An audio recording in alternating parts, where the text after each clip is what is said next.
that don't want what we know out there. How a person can go from really almost nothing to becoming a millionaire by owning rental properties. He would always buy these flip houses, and I just remember thinking, this guy is crazy.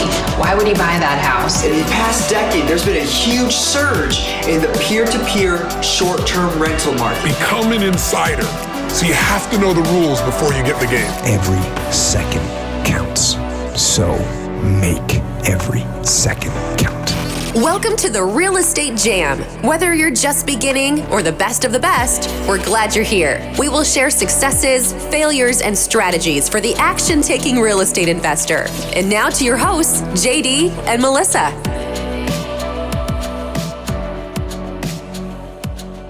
Hi guys, welcome to the Real Estate Jam podcast. I'm JD with my wonderful co-host. JD's not being nice to me today. Let's just get that out right now.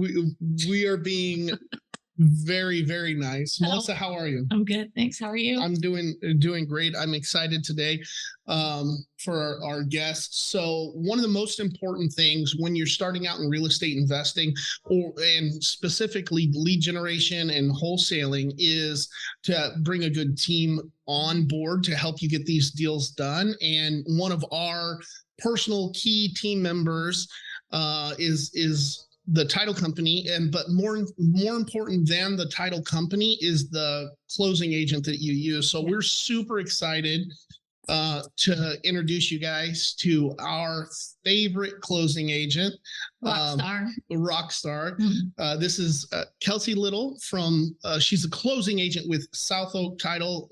She works over in the Panama City office, but really she helps us close deals all across the Panhandle and can do deals anywhere in the state of Florida. Kelsey, thank you so much for coming on the show today. I know that you're busy and you got some deals, I'm sure, that are time sensitive. But you found time to meet with us. Thank you so much. Of course. Thank you so much for having me.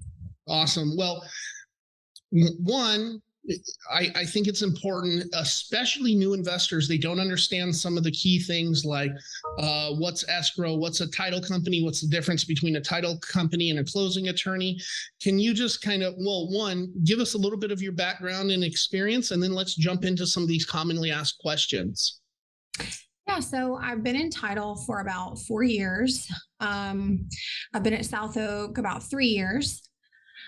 I feel like where a title agent really comes in handy is just being able to simply clear title for your buyer and for your seller. We run the title search. We receive a commitment, which basically is like our guideline to clear title, make sure that your buyer takes over ownership, no clouds on title, meaning no existing liens, judgments, anything like that, so that they're taking over with clear ownership. Sure. Yeah. And that's huge, especially when you're dealing with motivated sellers that a lot of times they're not completely honest or giving them the benefit of the doubt. Sometimes they don't know. Sometimes there's a lien that's on the property for a long time, or they didn't even know. And you guys help protect us as the wholesaler or as the buyer by making sure, one, that the person who we're dealing with is the person who has the authority to sign the house. And then two, all of those problems that would impede our ownership get solved before we shell out $100,000, $200,000 purchasing a property. Like that one lot. Yeah, absolutely. I think a lot of times what I run into personally on a lot of the files that I work, a lot of these people have obtained the property through quitclaim deeds. And oh man, it's a mess because they have absolutely no idea what is actually on that property. Maybe they got it from a cousin or an uncle, mother, father, a friend, and they just maybe paid cash. But what they don't know is there may be judgments, liens that no one is aware of. Right. Yeah. So we had that one lot, if you remember back, and we were going to buy it for $10,000. And we were like, so glad that was going to be a good deal. And then we found that there was $100,000 in liens on it. It can be a lot, you know, and I think that's where it is truly so important, especially when you are doing these types of deals. to have someone that can tell you, hey, yeah, this is going to be a good buy for you as far as title ownership goes. Or, hey, this is a mess. I don't even know if, because there are some things that just require so much extensive work to take over clear ownership. So. Right. Absolutely. And I think, so one of the things the gurus always tell new investors is call a dozen title companies and see if they understand what subject to closing is, what a double close is, can they do wholesales and assignments and all of that kind of stuff. How do I know when I'm calling a title company whether they do it? And then I guess the real question is, if it's legal to do, why are some title companies not okay with doing an assignment of contract or not okay with doing a double close? Can you help us understand that? I think my best piece of advice would be not a lot of closers do them simply. They're not extremely common. It's not your, first time home buyer, residential, regular purchase. It is a little bit funky. I don't even think that when the closers are asked that they even realize what they're being asked sometimes, unless you've worked them specifically. For me, because I do work a lot of those kind of files, if I don't know, I just will simply ask my underwriter. But the assignment subject to deals, they can get tricky. But I think when you're calling, maybe just finding a closer that you can communicate with easily and be able to talk through it. I know Melissa and I have talked about so many different kinds of deals. For sure. And if I don't know, I will just find out. I'll just ask. So I think, like I said, it's just not a super common thing that a lot of closers work on, and maybe finding one that you think you have the best communication with is going to be the best bet. Sure. Yeah, I agree with that completely. Now, when we're looking at these deals, the important part of it from the seller standpoint is that the buyer is who they say they're going to do and can perform on it. What do you guys do to verify the buyers is who they say they are? How do you protect the seller by verifying who the buyer is? Yeah, so this can be a little tough because there are a lot of cash deals, so they don't go through that extensive screening like you would with a lender where they, need everything under the sun. So that's where we kind of come in. Obviously, we're going to speak with the buyer verbally. We have to confirm their identification, but we've actually implemented a new software called Certified ID. That actually will go through and validate your identity so that we're sure of who we're talking with. Obviously, having the earnest money deposit too is always going to protect the seller. But it's really just screening the people that you're working with and kind of building that relationship, I think, for me. Yeah, and that works both ways, right? Like you're also doing absolutely. Seller. Yes. Okay. Now, one of the things that comes up all the time is if you get a contract on a property, you put your earnest money down with the title company, and then for whatever reason the property doesn't close. Can you talk to me about getting your earnest money back and what happens if somebody doesn't release it on the other side? Yeah, I can. So that's also a little tricky. I mean, typically we're always going to need that release and cancellation signed by both parties. And I feel like most of the time you don't run into people who want to fight you on that, but there is occasionally that person who just refuses to release that earnest money. Now, in the event that happens, just to be quite honest, we let them know, hey, you're more than welcome to take this to court, but just to be honest with you, you're going to incur court costs, and whoever loses is going to be responsible for that court cost.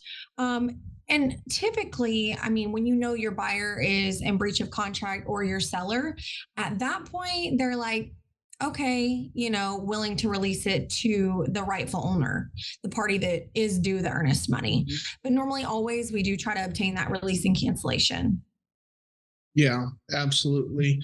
Can you talk about double close versus single? Yeah, Kelsey, when we're dealing with transactions, we put a property under contract. There's some sellers who don't want their property wholesaled for whatever reason. In those instances, we've used a double closing. Can you maybe explain double closing, what it is, how it works? Yeah, so with a double close, what we're going to do is you've got seller A, buyer B, and we're going to go ahead and close that transaction like we would any other typical transaction. Now, we will then turn around and you'll have that buyer selling. So we're essentially going to close the property twice versus the assignment. Obviously, you've got your assignor and your assignee, and the sellers are fully aware that it's an assignable contract. And it's just one close. And so from our perspective, unless it's a specific instance where the seller doesn't want it to be wholesaled and they want to make sure that you're closing on it, which that happens from time to time, we'll do the double close. But we as investors are really using the double close because the seller and the buyer don't know how much we bought the property for or how much we're selling. So we really heavily start to consider doing double closes anytime we get around $30,000 in spread or more, because you're paying double closing costs or more on the closing costs, not necessarily exactly double.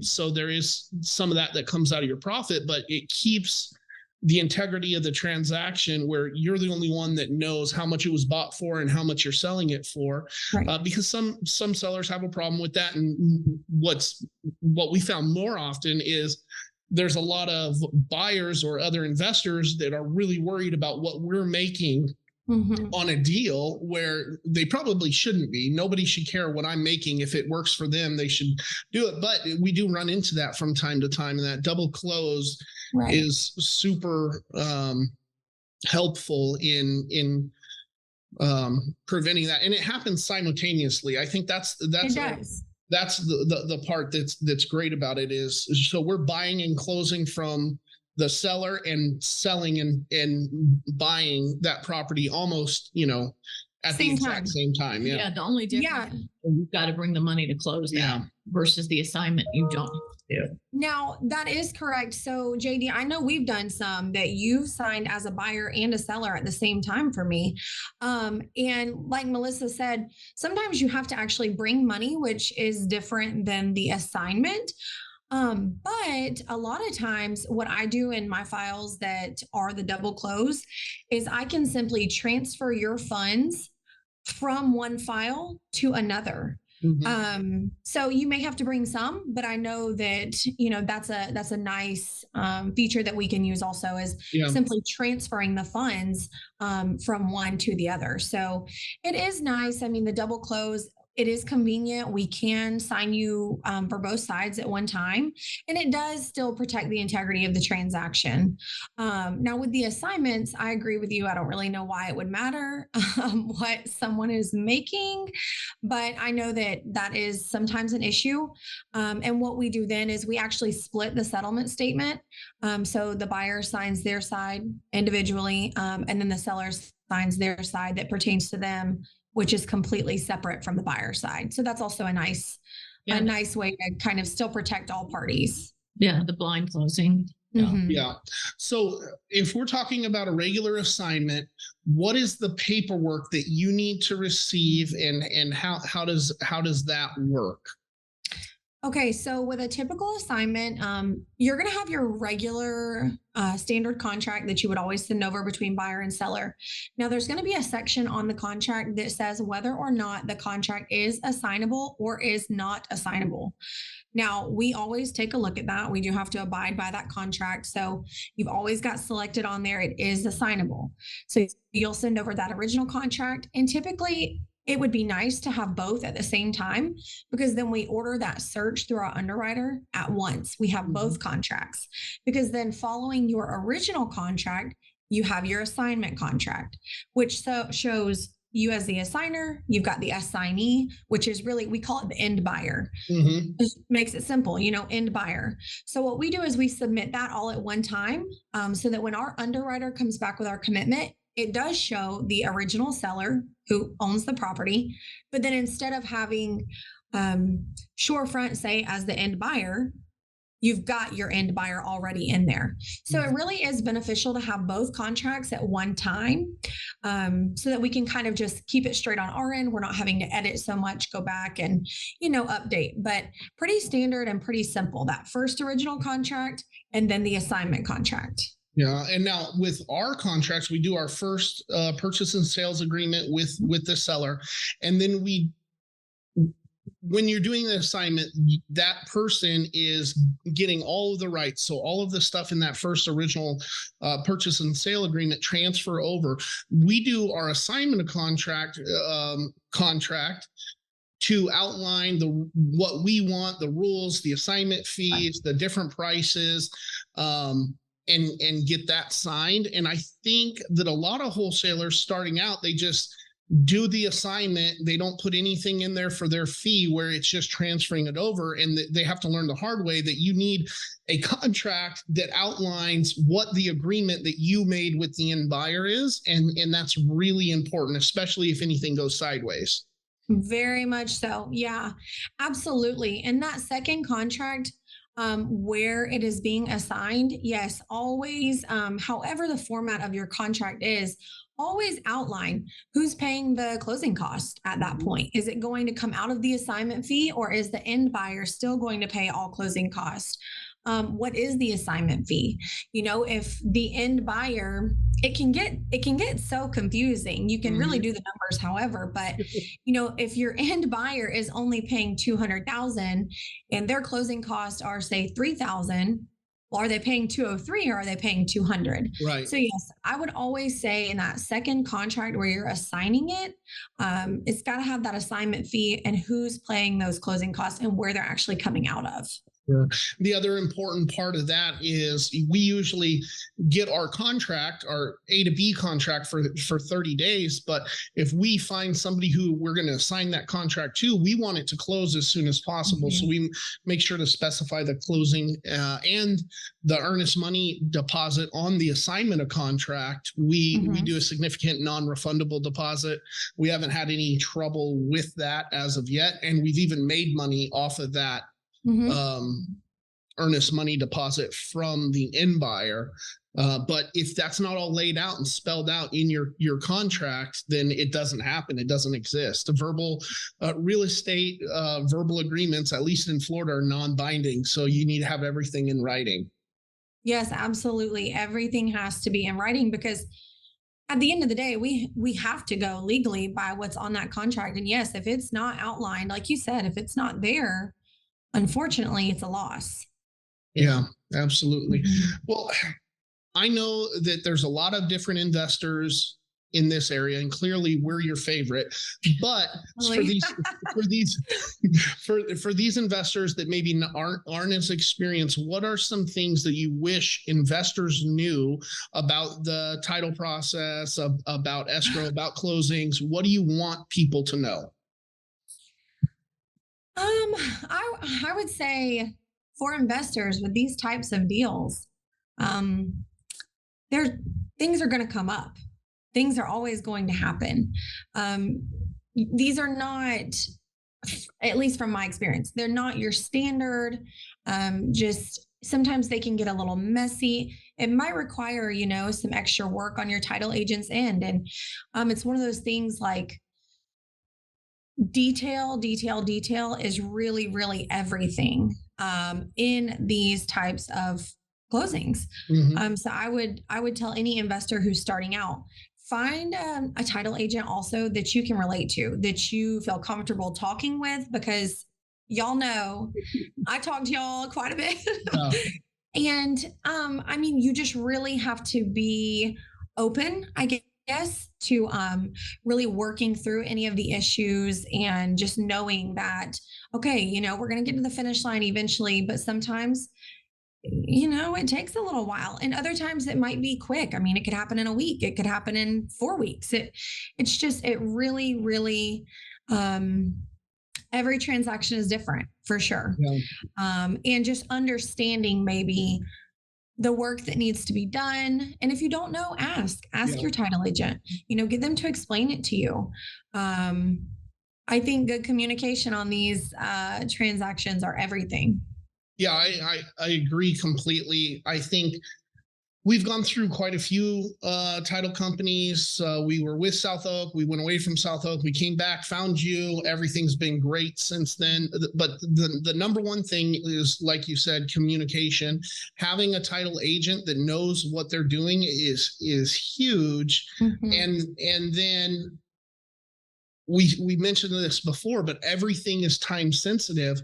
So as much work and effort as you can put in as the investor on the front end to give the title agent everything that they need, that helps. But the title agent also has to be willing to do a little work, make some phone calls, get, some of the documents and some of the stuff from the buyer, the seller, and the investor. But all of that can be streamlined if the investor provides that contact information, good contact, phone number, email, all of that information on the front end. It speeds everything up. There's been a lot of deals that fall out during the transaction coordination time because either the seller ghosts, the buyer ghosts, they can't find their email address, they don't know how to sign digital documents, and you as the investor have to understand from the title or closing agent what needs to be done, and then what do I need to do to make that happen. So sometimes that might mean printing off the documents and taking them over to get, like, one of the deals that we did, assignment deal on a trailer. Me and Melissa had to meet this guy who was a little bit of a shady character. We had to meet him in the Walmart parking lot on 3 separate occasions to get him to sign these different documents because he didn't know how to use email. And then we had to go over to the jail. Get somebody to sign. We had to go. I have been to the jail to sign somebody before. That is, I think that is so spot on. That is so true. Yes. I mean, every little bit of information that you can, because they are time sensitive and it's hard, I mean, sometimes underwriting is super quick. Sometimes they're backed up. They're taking a little longer. It is time sensitive. So yes, I would agree with you. Any bit of information or hands-on work that you can do on the front end makes it so much easier once we do have that commitment back and we know what needs to be done. And, sometimes it's a list a mile long and sometimes it's really not. But if we've already got the information, it makes everything flow so much smoother. And the thing, again, going back to the communication, but it's more than communication. I think, building an actual relationship with your closing agent is what's going to help you out more. If you're just a number at one of these big closing companies and they don't have any allegiance or loyalty to you, and you don't have any allegiance or loyalty to them, you get put on the bottom of the pile. So if somebody that's never done a deal with you comes in and has this big urgent problem, but then Melissa and I also have an urgent problem. Well, which one are you going to do? The one who got you the Christmas gift last year, or just random? She said that. Christmas gift. But I can tell you from personal experience. We've had better, more consistent closings with agents, closing agents that we have an established relationship with, than when the seller or the other buyer chooses the title company and we don't know them and they don't know us. Yeah. I think that is so true. We talk about this as closers all the time, and not even necessarily just investors, but I think it does kind of come into play with the investors that they are trickier files. They are funky. If we're being honest, sometimes they're a lot of work and you truly do have to really like the people you're working with to be like, okay, this is worth it. Because it is a lot. And I think when you are building that relationship with somebody, like I said, we talk about it all the time as closers in our company. I say, I want to work with people that I like and that, really like me too, because it just makes it so much easier. Because you are going to run into those files that are a nightmare. Like they're keeping you up at night. And I want to do it for somebody that I am friends with, and have a relationship with. So I definitely think that that's a really, really big part of this business. I think it's important to note that, like, if we didn't have an established relationship, when somebody calls down or comes down to the office and starts cussing you out on behalf of our company, having that relationship helps that situation out, because that kind of stuff happens. It does. It definitely does. Awesome.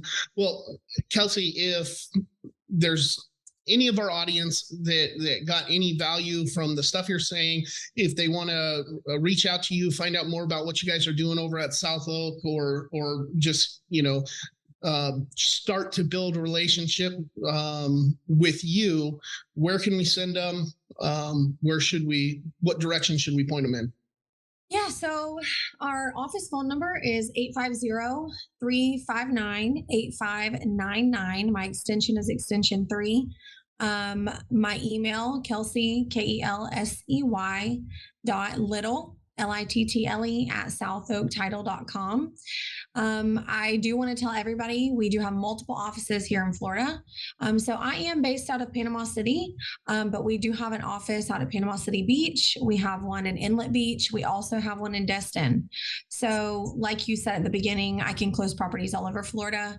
I'm more than happy to kind of hop around if I need to. Y'all know I've come out to the beach for y'all, made a little visit. So that's always kind of nice too, that we do have multiple offices that we can close at. And we're more than happy to go remote if we needed to, go sign somebody if they can't come in, or, just make it happen. So I would definitely encourage anybody to pop by our office in Panama City and just say hello. Awesome. Well, Kelsey, thank you so much. Thank you, Kelsey. We appreciate you. We appreciate you coming on the podcast, and we definitely appreciate you for helping us get some of these deals done. We couldn't have done it without you, and we hope you have a great day. Thanks for having me. Thank you. Bye. Thank you for listening to the Real Estate Jam. We hope you enjoyed today's episode. For more information, check out our website, therealestatejam.com. Or find us on Instagram, Facebook, and Twitter at The Real Estate Jam. If you have any questions, feel free to drop us an email at therealestatejam@gmail.com. See you next episode.